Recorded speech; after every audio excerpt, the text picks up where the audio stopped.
With just days to go before default, you may be wondering, what's happening with the debt ceiling?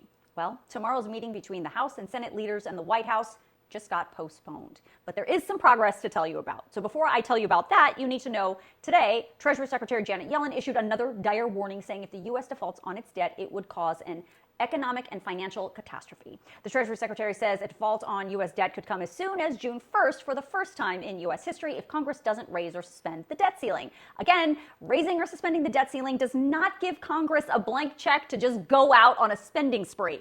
It only allows the Treasury Department to borrow what it needs to pay the bills that Congress already spent. So many of you are still unclear about what a debt default actually means for you and me. It's important to know a debt default is not a government shutdown.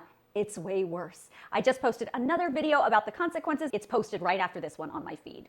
So now, let me tell you where we are with negotiations. The staffs of the Big Four, House Speaker Kevin McCarthy, House Minority Leader Hakeem Jeffries, Senate Majority Leader Chuck Schumer, and Senate Minority Leader Mitch McConnell, and representatives from the White House have been meeting since Tuesday. Believe it or not, there may be a small little window cracking open for a possibility of a deal.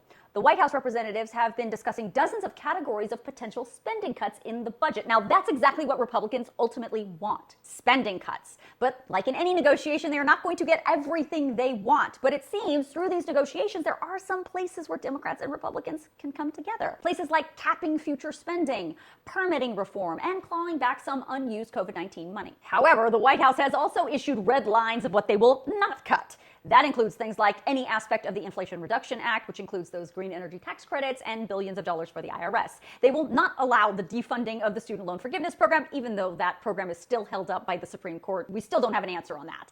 And they will not allow any cuts to Medicaid or SNAP benefits. The four leaders were supposed to be meeting with the president tomorrow to check in on the progress of the negotiations. But just moments ago, that meeting was postponed. Now, that may not be a bad thing. Reportedly, the meeting was postponed to give the staffs more time to negotiate, so when the four leaders meet with the president next time, there's actually some real deal points to negotiate.